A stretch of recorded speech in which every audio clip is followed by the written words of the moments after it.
On this week's episode,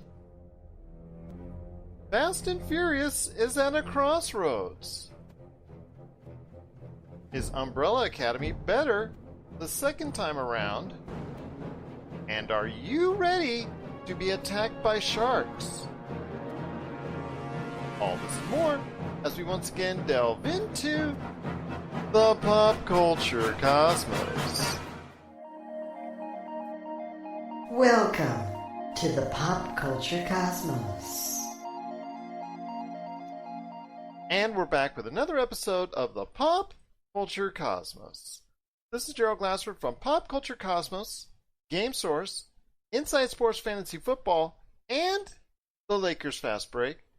We truly appreciate everyone out there listening to all of our great shows, and if you can, please give us that 5-star review on Apple Podcasts, or if you have some of those Facebook gaming stars, you can throw some to us as well. You know, just love having them thrown our way. Plus, also, if you can like, share, follow, support, or do anything you can to help us out, that would be truly appreciated. Want to give a shout out to Bill. You just did another great job sending us an awesome letter with thoughts on our list that we had for the top 20 in our top 100-ish movie countdown.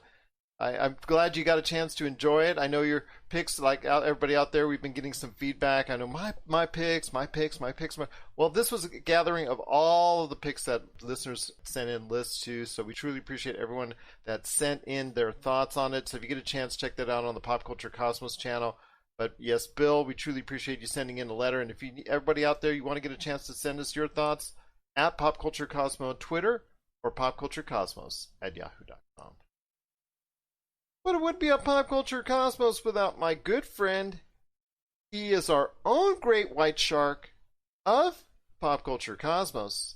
You got to check out what he's doing today on shows you also need to rate 5 stars himself, and that is the Super BS Gamescast and Topicocalypse, plus his book, which you should also give 5 stars to and grab from Amazon and Barnes & Noble. That is Congratulations, You Suck. It is my good friend. It is Josh Peterson. What's up, man? What's up? Just hanging out, out here in the heat that's obviously not as bad as yours, but 95 degrees, man. We're, like I said, it was a nice, cool, minty 105 today, so I guess that's not going to be too bad for us. But it is going to be something we're going to be talking about when it concerns sharks, because there's a lot of sharks going on this week, because it is that time of the year again. It is time for Discovery's Great White. Actually, I should just say Discovery Shark Week. So I know that's a very big time for them. We're going to talk about the importance of that week to the Discovery Channel and to cable overall coming up here in a few minutes. Plus, we're also going to be talking about the second season of Umbrella Academy, and also Star Trek Lower Decks, its first episode. How did it go? I have some thoughts on that. Plus, Ubisoft, one of Josh's favorite publishers that's out there. They recently introduced, or are introducing this week to the world out there, their version of the Battle Royale that is obviously so famous by Apex Legends and, of course, Fortnite, called Hyperscape. And so we're going to talk about that coming up later on in the show as well. Jessica Boggs is coming back for part 2 of her August TV update.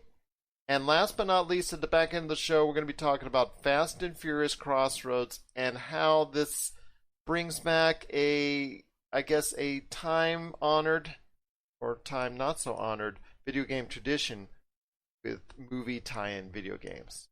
But first, my friend, it is Shark Week. The Discovery Channel it's there. It's ready to attack you. It's all the stuff going on there, and regards to Shark Week is concerned, I see Guy Fieri. Oh my gosh, I hope he doesn't get eaten by a shark. That would be bad for cable television. But I wanted to ask you this, my friend. When it comes to Shark Week on the Discovery Channel, how important is it to not only the Discovery Channel, but over the course of the years and the kind of ratings it gets, how is it important to cable television as a whole? Because as you've seen with the declining numbers and people cord cutting and all that, Shark Week has become a major part of the cable TV here. I agree. I also don't really know if it's as important anymore. It used to, because Shark Week's kind of become a, I don't know, like sports. Like you go over to someone's house and you have a bunch of beers and you sit there and watch shows about sharks. Like that's what it's kind of become. Like I see a lot of people going, yeah, Shark Week party, and there's like cake, and they're posting pictures of champagne bottles and hard alcohols and stuff like that. So I don't know if people are actually watching it as much as using it as just an excuse to get together. But yeah, I mean, this is, I don't, Discovery Channel. I know a lot of people who do watch Discovery Channel, but it seems like this is probably the time of year where they get the most viewers. I've also seen that National Geographic is doing a Shark Month on their channel. So I don't know if they're trying to steal some of those viewers, but in the grand scheme of cable television, I would say that it is probably one of the most popular events on cable TV. How long it's going to stay that way, who's to say? But right now it seems to be one of the few things that does keep people clinging to cable instead of completely cutting the cord. I agree with you on that. It is very important as far as keeping people invested in what many consider a failing or dying business in cable television. So I think that's something that people have to consider, is because how big is this to cable television? I mean, I spoke to Jessica Boggs from the TV Ratings Guide about this in the past, as far as those certain niche shows that are still on cable television. I think we'll also mention one of the shows that we're going to be talking about coming up later in the show. I'm sure I'm going to mention Yellowstone, which I did mention as far as being a big reason why The Alienist hasn't gotten over its second time around. It's because it's a huge event every Sunday night for television for them. But for the Discovery Channel, this is huge. This is something, I don't want to say it's like their Black Friday, where Black Friday for many retailers can be up to 60 to 70% of their entire earnings, that Black Friday weekend, that holiday period for them. But this is pretty huge, and it really dictates what they're going to be doing going forward, because not only does it set the bar for ratings for them, as it has for now several years since they started it, and you talked about how the other networks are trying to buy in with National Geographic, trying to buy in with their Shark Month and shark-related things, because they see that. But for them at Discovery Channel, it also helps introduce people to what's coming up in the fall. Advertising dollars for Shark Week are much higher than at any point in time for Discovery Channel. So for them at the Discovery Channel, this is a very, very important week. Yeah, I mean, and here's a couple things that they do correctly as opposed to the other networks, is the fact that, one, they have celebrities doing their shows, narrating or doing or even part of it, like I just saw with Guy Fieri. Yeah, Guy Fieri. Last year they had Kevin Hart and Shaquille O'Neal, I think, on one of the shows. The Rock was on one of them.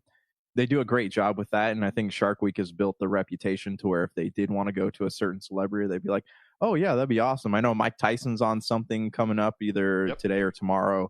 They also do, I think with Discovery Channel, what kind of sets them apart is that you go on a lot of, like, you watch Nat Geo or you watch Animal Planet or whatever it might be. They do shows with sharks, but they're very I don't want to like cheapen what Shark Week is, but those shows are very educational, whereas Discovery Channel does a good job of crafting a story around what's going on with also this. A lot of shock and awe. Shock and awe, quick yeah. cuts before the commercial. Mm-hmm. So I've always admired how they do that, and I always love that one. They do one of these every year, right? Where it's like, is this real or not? They always do one documentary where they're kind of like pulling a fast one on the audience, and I think that's good too. Discovery Channel does it upright. The big question here is, like, say one of the streaming networks, Netflix or something, decides to do do some big shark events. Is that going to pull away from Discovery Channel, or do they have enough pool to keep people subscribed to cable?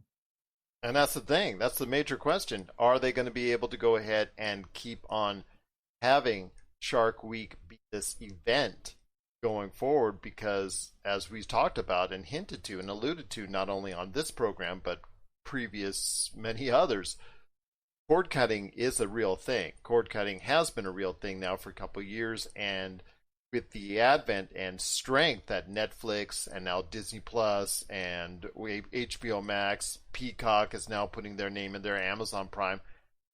And you've talked about it before as far as the cost is concerned by having to pay for one and the other and the other and the other.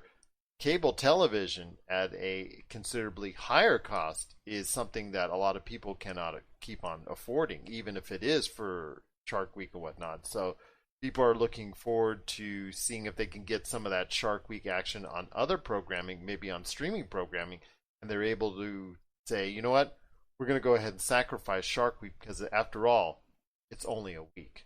So that's what I want to say right now. It's just there's a big concern right now that if Shark Week doesn't continue to grab audiences, that's a bad sign for the Discovery Channel, but also a bad sign for cable overall.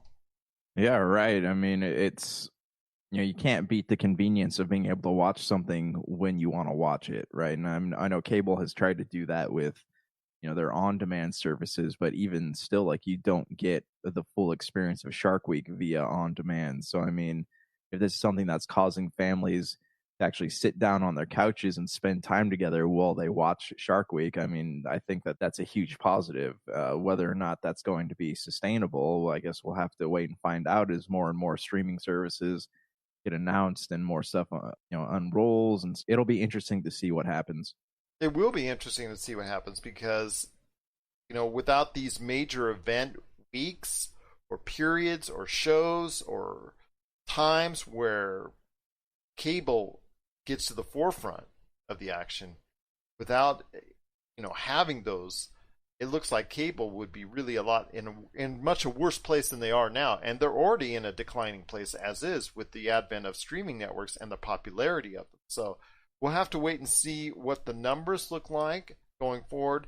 I think our friends at the TVRatingsGuide.com will keep you in tune with what's going on each and every day as far as the Shark Week Discovery ratings are concerned. I want to go ahead and give them a shout out. In fact, like I said earlier, Jessica Boggs is going to be joining us later on in the show. If you're listening on radio and also on podcasts, she's going to be stopping by for part 2 of her August TV update, talk about everything else going on in the TV world. But yes, for the major part of this week, the focus will be on the Discovery Channel, a channel which doesn't always get the attention that it deserves because there's always a lot of good stuff. And yes, you could say they might dramatize it, they might add stars into it to give it that star flavor, and it may not be as educational as you might want it to be. But remember, as I said before, that people love the suspense. People want to know if that guy's arm is going to get bitten off, that you saw that cut to right before the break, and the suspenseful music and all that. And you want to see if there's any real danger involved or if it's just something that they're going to go ahead after the break and say everything's okay. So you really are in tune with what's going on with Discovery Channel and Shark Week because it's been keeping your attention now for many people. It's been keeping the attention of many people now for years and years and years. And Discovery Channel with Shark Week really is their big time of the year, and it's also one of the biggest times of the year for cable. What are your thoughts out there on Discovery Shark Week? Are you looking to dive into it and take a bite out of it on cable television? Or are you going to go ahead and say, you know what, I'll wait till some of the stuff gets to a streaming format, or you know what, unfortunately the cost of cable is just too much for my blood? Share your thoughts, popculturecosmos at yahoo.com. Also as well, Pop Culture Cosmos, Humanity Media, and Game Source on Facebook, Twitter, and Instagram as well.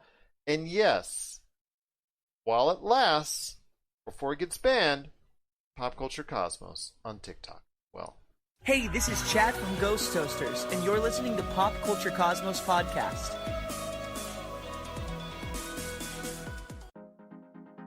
For the latest news and information, analysis and opinions on the Los Angeles Lakers and the NBA, check out the Lakers Fast Break podcast today on wherever you get your podcasts.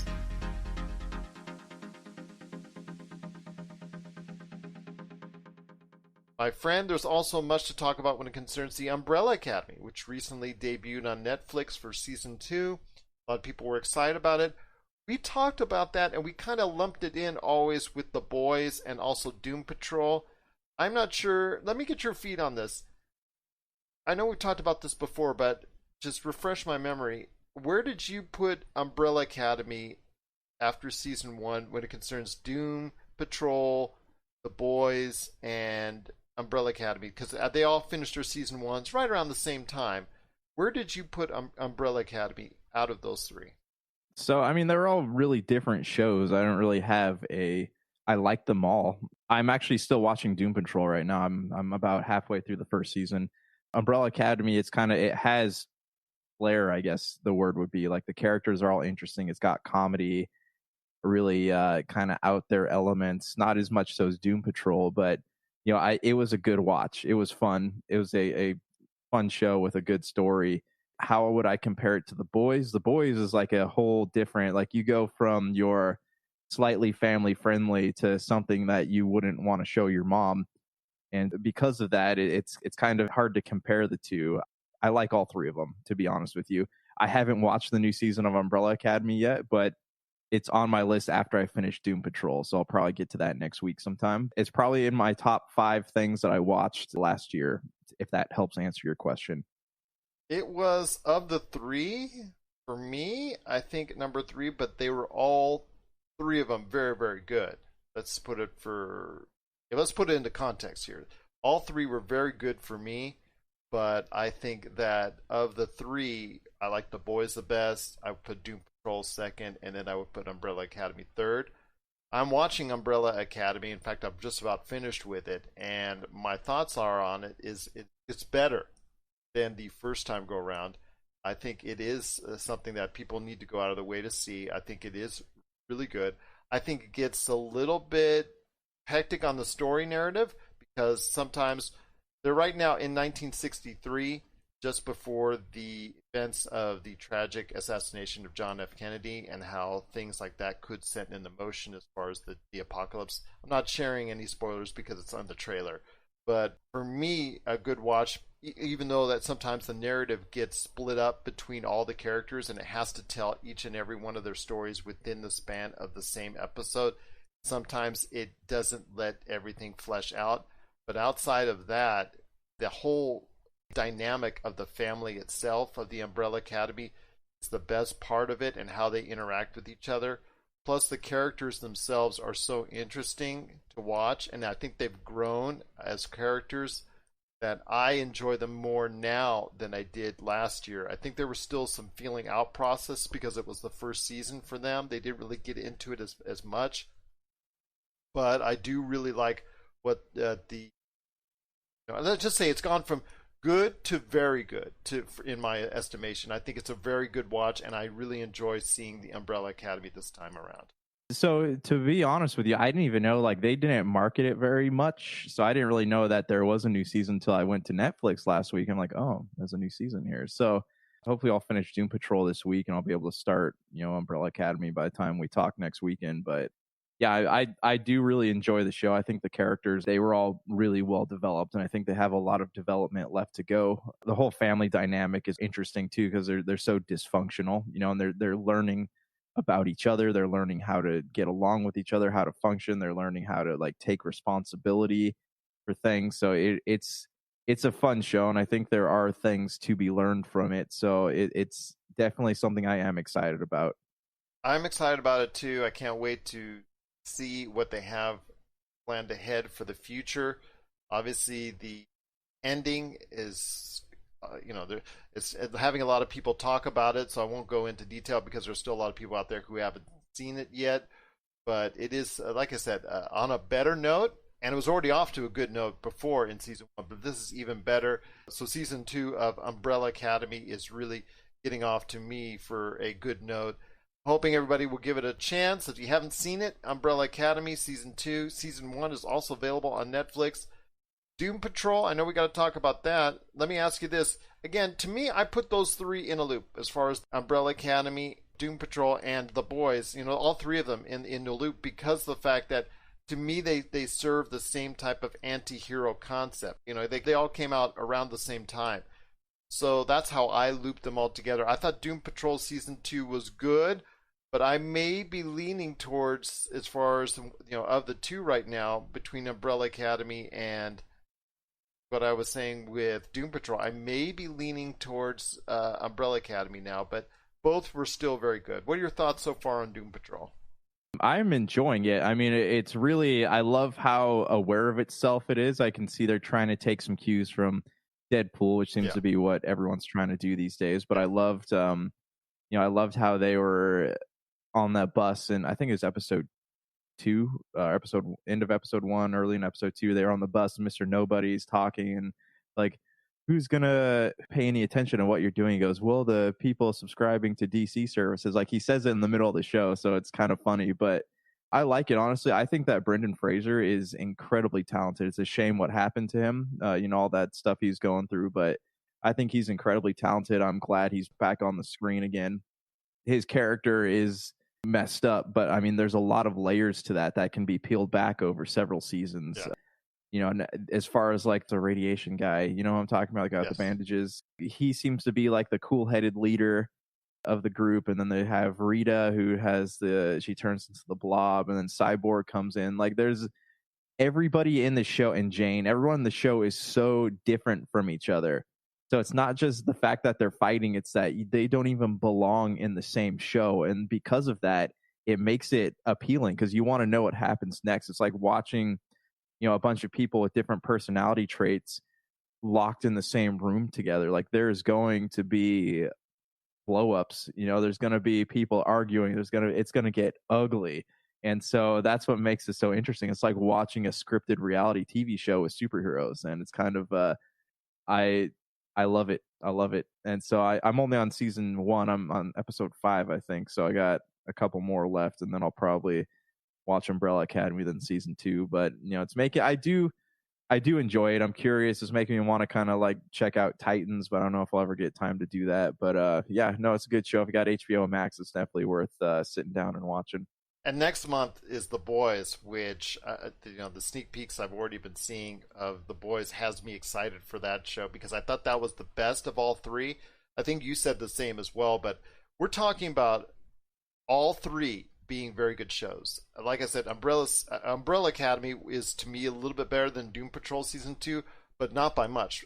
We're talking almost about semantics here because all 3 have managed to maintain that momentum going forward. So I'm assuming at this point in time the popularity is still there for each of them, and with The Boys already being renewed for season 3, even before season 2 came out, the excitement level is there for each of those shows. So I'm excited to see what's going ahead and coming up on the future for all 3 of these programs because they both are interesting. They both have their dynamics. They both have their, like you said, off the wall characters that shouldn't even be on the same show with each other, but yet somehow they have like a dynamic mix with each other that makes for something that's very watchable. And the direction, the way the shows go and the type of narratives that they tell for the most part are really good.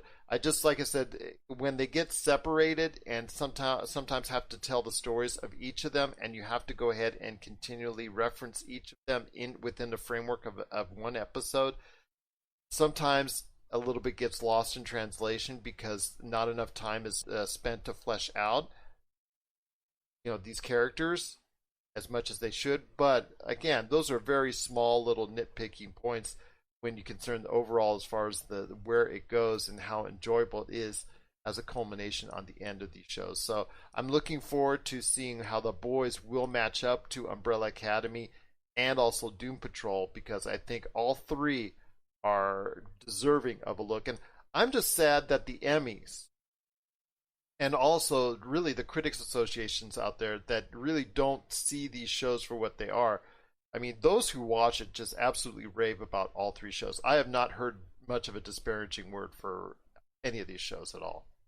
Yeah, I honestly because of what it is, content wise, it's probably not something that will get viewed by any critic associations just because it's not even on the radar. And we've talked about this before, like critic culture is very snobby, so I don't see them paying any mind to a show like Doom Patrol or The Boys or Umbrella Academy. Really, it's a shame, but I mean, it's just not the type of art that wins awards, I guess.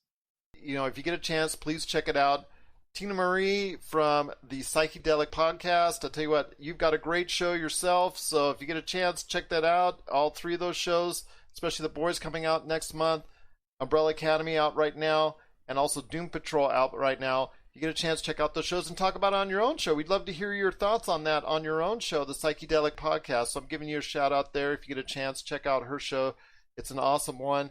And for us, when it concerns all three of those shows, it's just something that we're excited to see. They've gone into season 2 for at least 2 of them, and we think 3 of them. We think The Boys season 2 will also be good. But for at least 2 of them, season 2 has been definitely continuing that great trend. What are your thoughts out there on Umbrella Academy, Doom Patrol, and coming up next month, season 2 of The Boys? We'd love to hear your thoughts on all 3 of these season 2s, and if you enjoy them, want to go back into the worlds, and if you're looking forward to a season 3, share us your thoughts, popculturecosmos@yahoo.com. Coming up next, my friend, is going to be Ubisoft's Hyperscape, I should say. Their entry into the world of Fortnite and also Apex Legends and all the Battle Royales. And I know how much you love Battle Royales. Okay, you don't love Battle Royales, but I know how much you are aware of Battle Royales. And I've spent some time playing Fortnite and Apex Legends. I'm okay with them. I'm not exactly in love with them. I'm not exactly going to go ahead and spend countless hours and countless dollars, which I know Epic and EA are probably sad about. But I want to hear your thoughts on Hyperscape, and if you think Ubisoft's going to put so much into it, because you've seen in recent past Amazon and some other entities try their hand at the world of Battle Royales. And unfortunately, even though we thought this might be a fad, or some people out there might thought this be a fad, it's still there, it's still here, it's still strong, and it's still gaining money. So Ubisoft's trying their hand on it. So I want to hear your thoughts on Hyperscape, and if you think it can be something that can match up to Fortnite and Apex Legends, and even Call of Duty Warzone as well. You know what's funny is I don't hear a lot about Call of Duty Warzone anymore. I don't know. I'm sure people are playing it, but like I don't.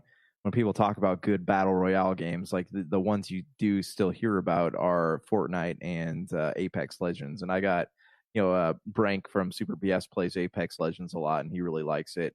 As for Hyperscape, I feel like Ubisoft wasted so much time talking about this on their little press conference thing. Like this game looks just like every other battle royale game that tries to break the Fortnite and Apex market. Like it just, I don't see it doing what they want it to do. I see it being something. I'm sure that it'll find an audience. I'm sure there will be people who play it, but I don't see it being the destroyer of worlds, so to speak, the one that catches the market. It's just something that's clinging to a fad. And if what we've seen with Ubisoft a lot of the time is that outside of their major franchises, they haven't really done a great job of supporting other content. So I mean, sure, this could be something cool. It doesn't look that good to me. It doesn't look appealing to me. But then again, I don't like battle royale games, so that might just be me. Microsoft's talking about some battle royale mode for Halo Infinite. I don't know anything about that yet, but it's not a game type that really appeals to me. And I saw, we saw with Amazon's thing, like this looks similar to what Amazon was trying to do. And then Amazon's market game it tanked. No one wanted it. It's the first game in the history of games to go back into beta after it was released. So it also delayed their second game too. Yeah, so is it going to be different from them? I don't think so, but I could be wrong too. The market is becoming so oversaturated with these games, and I don't see them really dethroning any of the big ones.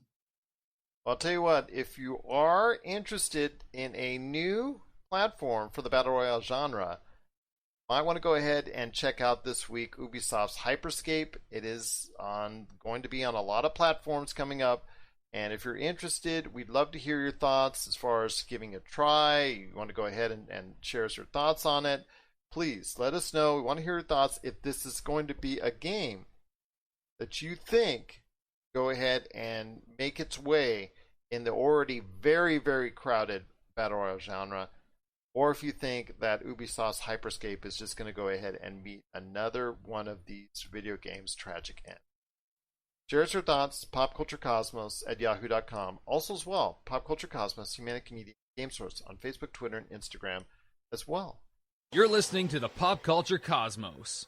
Coming soon, Zero Cool Films presents Action Figure Adventure. Super collector Jay Bartlett hits the road once again in search of action figures' most iconic and noteworthy and rare figures, all in the name of creating the most ultimate action figure auction ever. He fronts the cash, the charity benefits in the end. What will he get, how will he get it, and how well will he do? Find out November 1st, 2020.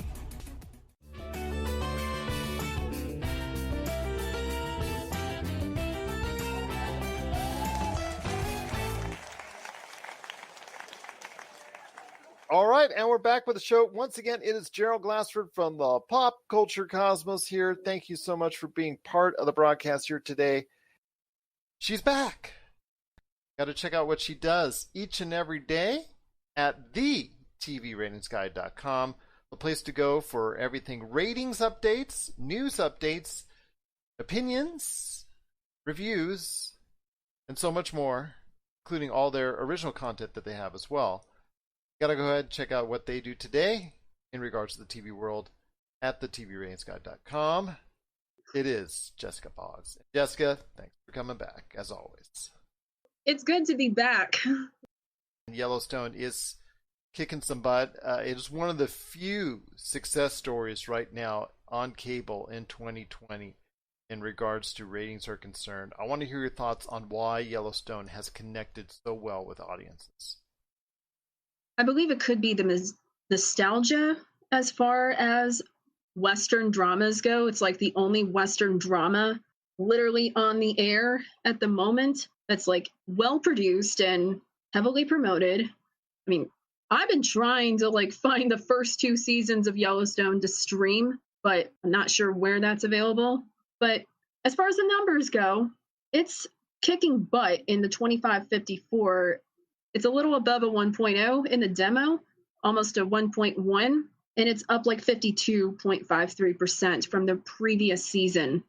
I want to ask you a question on this, and it is the benchmark, the foundation for the Paramount Network. I don't watch anything else on the Paramount Network. Are there a lot of other people that just say, hey, I'm going to tune into Yellowstone and not watch anything else? I want to know, what about the other shows that are surrounding it? Because, you know, obviously, because of what's going on with Black Lives Matter and the decision that was made to continue Cops, which was a lot of, I think, filler programming for them and some other shows that I think was Live PD was on another network, but I want to hear... That was A&E. Yeah, A&E, that's correct. So I want to hear your thoughts. Is Yellowstone providing a bump up for other shows on the network, or is it the only reason Paramount Network is still alive today? That's literally their flagship show at the moment. Literally one of the only ones that's blowing everything else out of the water, including every other network on Viacom. And so obviously Paramount is doing something right with this show. Again, it's one of the few success stories in cable right now. Cable is losing the battle, losing the fight as far as TV is concerned, because there's so many streaming outlets now. You see what Disney Plus is doing with their latest announcement with Mulan, $30 rental, things of that nature, or you'll have it at least as long as you have the subscription service. You'll be able to go ahead and watch Mulan. You're seeing what Netflix is doing. Cobra Kai and so many other shows are coming over there to Netflix. You're seeing what HBO Max and you're seeing what Peacock are doing now. They're really bringing the fight. So it's going to be interesting to see how that divides cable even more, but also broadcast television, because these viewers are, as they go to other platforms and streaming, they not only walk away from cable, they not only cut the cord from cable, but they also go away from broadcast television as well. And I want to ask you, since you're such an aficionado on broadcast television, what are your thoughts and what's your update on what's going on with broadcast television? Because summer programming is vastly underrated, but as we've seen, sometimes that can make a difference on one network coming out on top over another. NBC literally won the race last month about in the 1849. CBS won the viewership. Easily had the most wins in viewership. So CBS gets the total viewers, but NBC gets the key demo. And people got to understand out there, people ages 18 to 49 are the ones advertisers want the most, because those individuals have the most money to spend. And of course. that's why that the 18 to 49 demo is the most important out there for them to go ahead and focus on. So NBC is doing a great job of targeting the right individuals. CBS, as you and I have spoken about, because they're so drama-laden heavy, have always garnered an older viewership, and thus they're getting a total viewers as far as the number of viewers. They're watching more on CBS, but it's not as much in the key demos that advertisers like. But yeah, but even then, it gets to the nitty gritty with how the victories here were significantly lopsided. We know, like, after July 5th, America's Got Talent and then the Titan Games only gave NBC like 4 victories in the 1849. And AGT's presence was also greatly diminished, with original episodes only airing twice, mind you. And basically, the rest of AGT was on repeats. Now, I want to ask you this when it concerns ABC and Holey Moley, which was such a success first time around. How is the Stephen Curry executive produced show that, which you and I have just efficient, we have a liking for this show because the fact that it draws from stuff like MXC and Wipeout, which were 2 of the favorite shows I've talked to you about before, watching back in the day. And Holey Moley is like an evolvement of that. And the first year really went over wild. These shows do. When you have these type of shows, they seem to get over. How has the second season gone for Holey Moley? Well, it didn't necessarily do terrible, but recently is becoming less impressive, although Don't and Holey Moley were able to squeeze out 1 win each for ABC. Even with the show airing repeats 3 weeks out of 4, they were able to get 3 wins out of Celebrity Family Feud.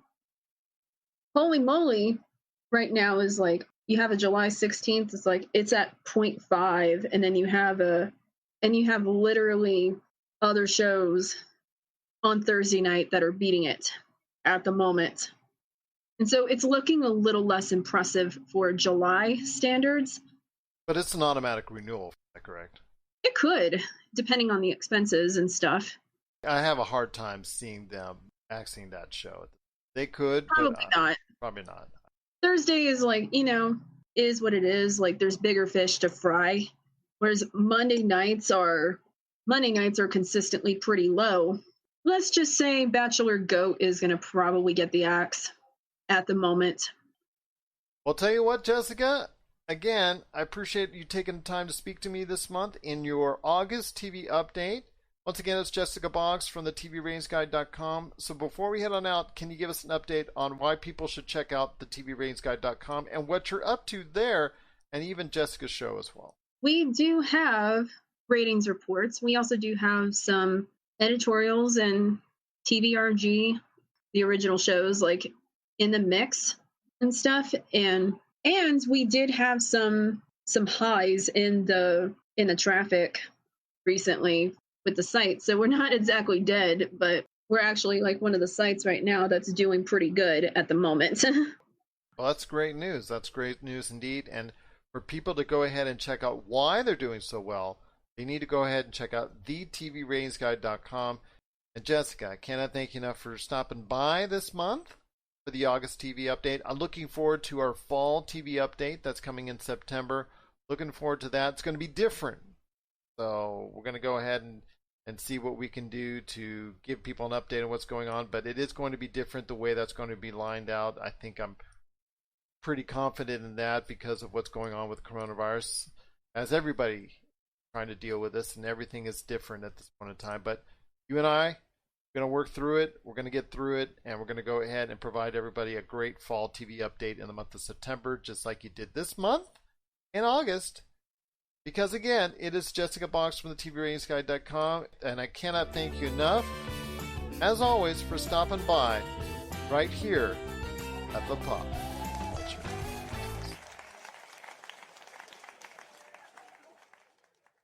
If you need your video game fix, be sure to check out Retro City Games. Located in Town Square on Las Vegas Boulevard or in Henderson, Nevada, Retro City Games has the cure for all your video game vices. Retro games and games for current consoles, Nintendo, Sega, PlayStation, Xbox, and more. Retro City Games has all the staples from any library and some highly collectible offerings too. So pick up a few games today at Retro City Games in Town Square on Las Vegas Boulevard or in Henderson, Nevada. Retro City Games is your video game metropolis. I want to give a big shout out to Eric Hunt on his show because I know he gave us a big shout out, so we truly appreciate it. So if you get a chance, check out his show, What If We're Right? Also as well, the Psychedelic Podcast. Again, Tina Marie does a great job, and her whole entire crew there, they do a great job on that show. So if you get a chance, check it out, the Psychedelic Podcast. They've been a great supporter of this show, and we would like to go ahead and acknowledge them and thank them for doing so. And I'd like to say, hey, they've got a great show too. You got to go ahead and check it out, indeed. So before we head on out, my friend, I want to go ahead and touch on two more subjects, and that is, first off, Star Trek Lower Decks. From the people behind Rick and Morty, they just debuted the first episode, Star Trek Lower Decks. I got a chance to see it. I want to ask your thoughts. First off, how big a fan are you of Rick and Morty? How big a fan are you of the show? Is it something you've been always in tune to? I know you've commented on the show from now and then, but what are your real thoughts on Rick and Morty? It's something that I really have to be in a good mood to enjoy. You know, the comedy is very not, I don't want to say ADD, but it's very sporadic. You know, it's all just hey, Rick, Morty. It's all very in your face. It's very abrasive, and I just it's not always what I'm in the mood for. So I've seen a few episodes, but I don't really go out of my way to watch it. I've seen a few episodes as well. I've enjoyed it. It is what it is. Like you said, you got to be in the right mood for it. Well, the people behind that show have gone ahead and delved into the Star Trek universe, which when it was first announced, people had been scratching their heads what? Really? Star Trek's going there? Well, it did come out last week, the first episode to CBS All Access, and it's pretty good. I'm going to tell you right now, it's pretty good. It isn't a laugh riot, but as far as an amusing show that delves into the Star Trek lore, faithfully, I might add, and mentions and drops a lot of things within the Star Trek universe, which I know, Josh, you have not yet become part of. Shame on you. Live long and prosper, though. But I will tell you this, my friend, it is something that you don't necessarily have to be invested into the Star Trek universe in order to enjoy it. If you have somewhat of a vague familiarity with the Star Trek lifestyle and know that individuals that are based on the lower decks are usually, if they're dressed in red, red means dead on Star Trek, and all those other tropes that you've always seen and heard from previous episodes and previous seasons of previous shows from the Star Trek universe. It does delve into that a little bit, but for the most part, it has its own niche, and I think it's something that I think a lot of people are going to be enjoying in upcoming episodes. So hopefully everybody will give it a chance. I mean, it's not the greatest thing in the world, and it's certainly not going to make you laugh your socks off, but as something that's going to be giving you a smile, and for those in the Star Trek universe, a little bit more, something different, because Star Trek Picard was kinda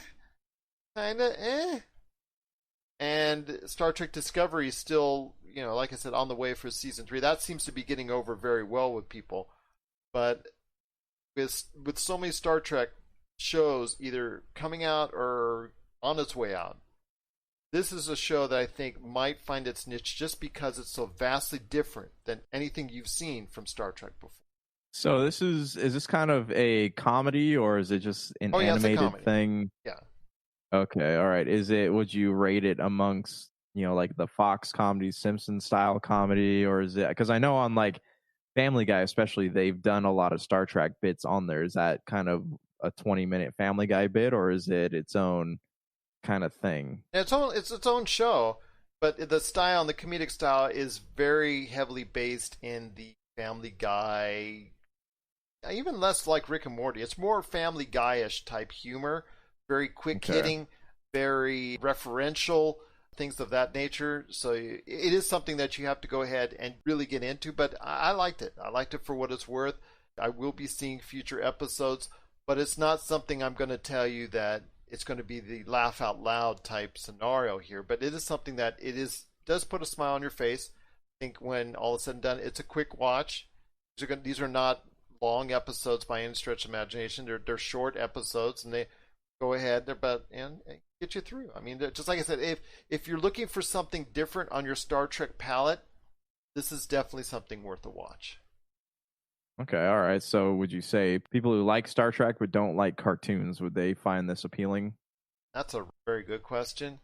I would probably say that they're probably going to bypass it simply because of the fact that they don't like animated features or animated half-hour sitcoms for all intents and purposes. They're probably going to go ahead and still avoid it. But if you've got a light heart for Star Trek lore, or even if you just like that Family Guy style of comedy with little shades of Rick and Morty thrown in there, then I'd say go ahead and give it a try, because it's something that I think in the overall Star Trek pantheon, it's a nice palate cleanser to go ahead with the overall unevenness of what we've seen in recent past with Star Trek Picard, the good when it comes to Star Trek Discovery, and what's coming up on the horizon with all the Star Trek shows. You're going to get into a lot of heavy in the Star Trek universe. This is a light palate cleanser, and I think I like it for that alone.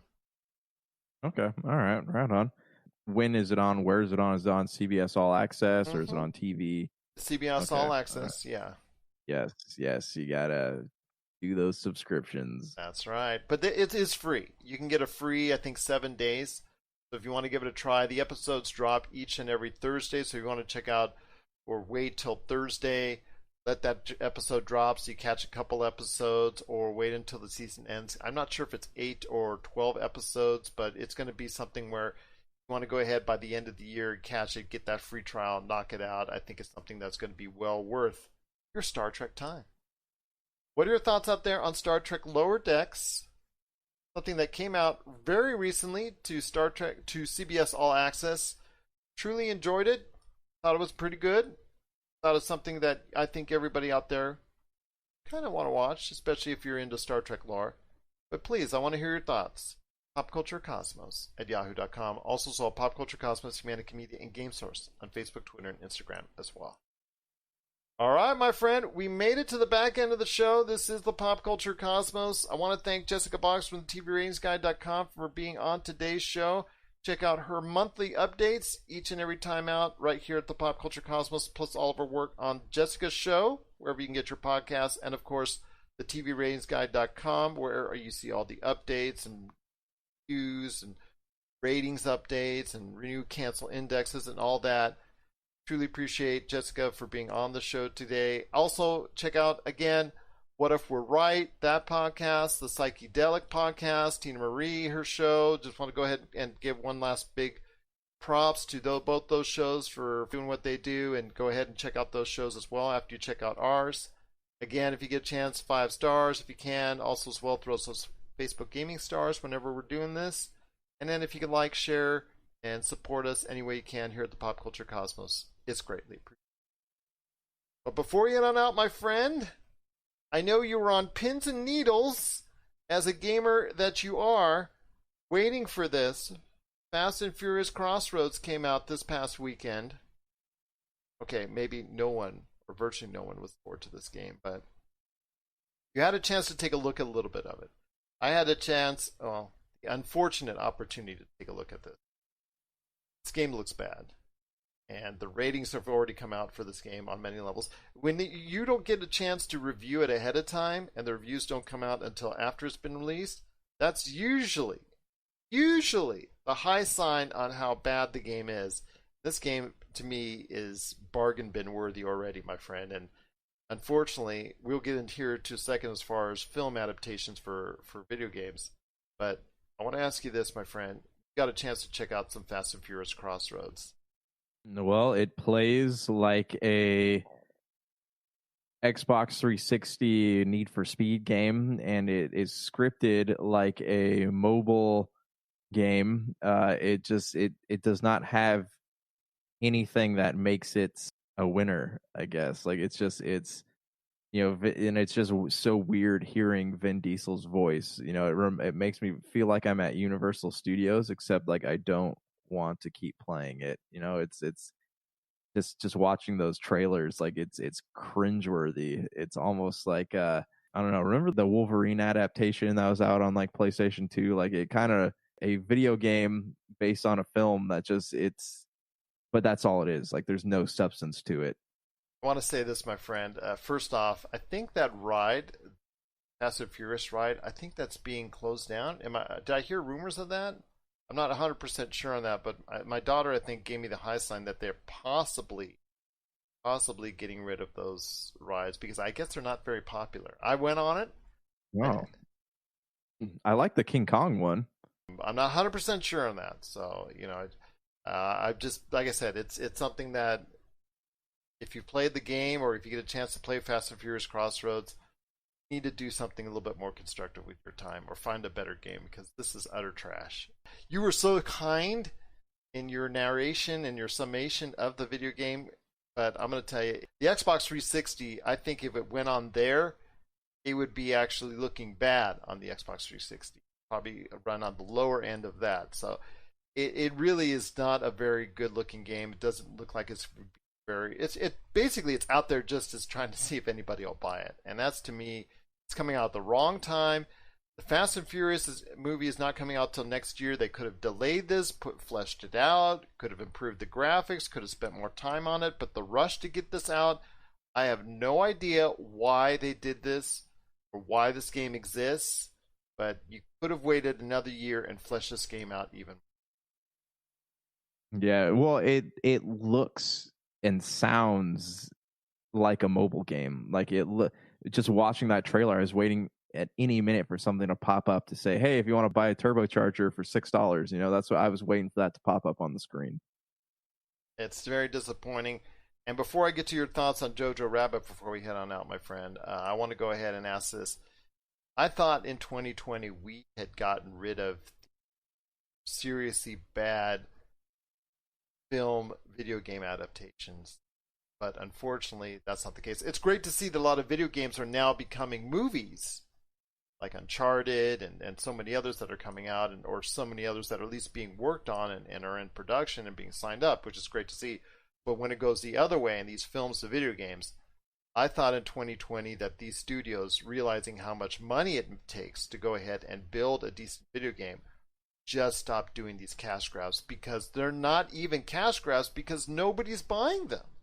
Yeah, well, I mean, these developers, like, they're getting their shot. They're getting their shot. If so-and-so is paying me to make a Fast and the Furious game, this is my shot. If this game is even remotely good, it could bring attention to some of our other products, and we could use the money that we get from this to create what we actually want to make. It's a sad scenario for a lot of this stuff. Even Marvel, with all their money, has not been able to succeed in making a game based on one of their movies. They don't even do it anymore. Remember back in the day, there was an Iron Man game, there's an Incredible Hulk game, there's a Thor video game came out. I don't know about Captain America, but I mean, yeah, there was like, those games did so bad, and they just were so bad. Rocksteady obviously did great things with Batman, but it wasn't based on any specific movie as much as just the comic book properties. So, I thought we were past those days too. I mean, the Wii, PlayStation 2, Xbox 360, PlayStation 3, Wii era, the first decade of this century was really a bad time for film video game adaptations, because a lot of them were really just cash grabs. I get that, especially with the Wii. Everybody wanted to go ahead and just get into the Wii and make a bargain binware and just throw that out there. Yeah, I understand that. But I thought we've got past that. Well, I mean, in their defense too, like this, I guess if you're going to put out a trash game, like this would be the right time to do it, because there's not really anything coming out. So, I mean, and video game spending is up. Yeah, so if that market, like if the video game market is doing one thing in their favor, it's the fact that there's nothing else to play. So, I mean, you never know. It might land in the hands of a few people, but yeah, I don't see it being anything noteworthy. Or it might land in the bargain bin at your local retailer very soon. Oh, I'm sure, yeah. What are your thoughts out there on Fast and Furious Crossroads? I cannot imagine that they will be very good thoughts, but we want to hear it nonetheless. Share us your thoughts, popculturecosmos@yahoo.com. My friend, it's been a great episode, but before we head on out, I know you had just recently caught one of the, I guess, most acclaimed movies of last year. I believe also as well an Academy Award nominated film, Jojo Rabbit from Taika Waititi. I want to hear your thoughts on that film because I know you had some recent comments on social media that you wanted to go ahead and express. So the floor is yours. I saw it last year. I enjoyed it. It was pretty good for me. It was one of the top 20 films I saw last year, but it wasn't like at that top 5 level or that's just really hit me. I'm not sure if it deserved an Academy Award, but I thought it was still a pretty good film. Well, okay, so I'm going to write a review on this, but I'll give you a few things that have come to mind when watching this movie. I mean, is it worthy of an Academy Award? I don't know. I think it's an important film, especially in 2019, 2020, this era we're living in where it's become all about labels, right? It's all these labels where it's you're Republican, you're Democrat, you're liberal, you're conservative. Like we get so caught up in these labels, and like that they kind of did a good job of pointing out, like, they compared political fanaticism to Nazi Germany, which was a bunch of political fanaticism, and just how we just completely destroy each other over these titles. And they did a good job of like really making you step back and go, whoa, I mean, I am dehumanizing people because of what they believe in politically. And and even the other lesson here is that like we get so caught up in these political beliefs that we forget to love. I mean, I look at the relationship between Jojo and his mom, relationship between Jojo and the girl that they were hiding, like how she said, when this war's over, the first thing I want to do is go out in the street and dance. Like we get so caught up in this debate and this fervor that we don't take the time to really appreciate the beauty that's in life, is because we're so busy sitting behind the keyboards, like typing, hey, you are wrong, stuff like that. And it's, this movie does a good job of making you like appreciate life, and just kind of seeing yourself objectively, I guess, and outside of the realm of what the movie teaches. I think that is really well done. I think Taika Waititi did a great job of making you feel things for these characters, but also like kind of getting you to laugh at it, making fun. The opening scenes, like that kid Jojo, like he did such a great job in that role. Sam Rockwell is fantastic. Like the movie teaches you it has so much feeling in it. So it's such a warm film, but it's also like tragic. And like I've never been on a roller coaster like that before. So I'm going to elaborate more about this in my review, but it's just, I think it's an incredibly important film. And if you get a chance to watch, if you have HBO Max or whatever, I would definitely take the time to sit down and watch this, because there is a lot of great things that can be learned from it. And I don't know if people necessarily got that when they watched it, but it's a pretty powerful movie. It is a pretty powerful film. It does have a lot to say. I won't disagree with you on that. I thought it was a pretty good watch. I didn't think it was top 5 material as far as for last year, but I thought it was something that was very enjoyable, and it had a lot of meaning and messages sent to it. So I agree with you that Jojo Rabbit is something that I think even still today resonates so well, and looking forward to seeing more from Taika Waititi as the movies go forward. Looking forward to that, my friend. Yep, he's a talented man.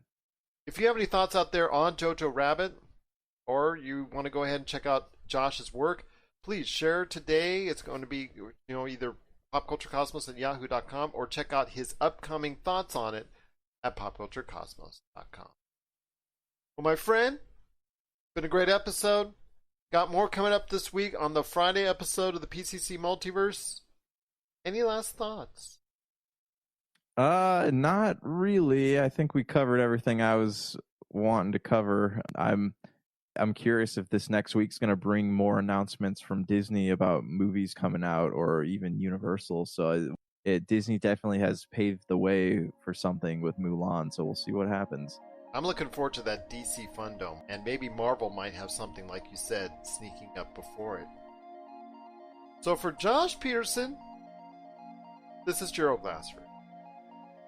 It's another beautiful day in paradise right here in the Pop Culture Cosmos. Thank you for listening. And here's hoping you have yourself a great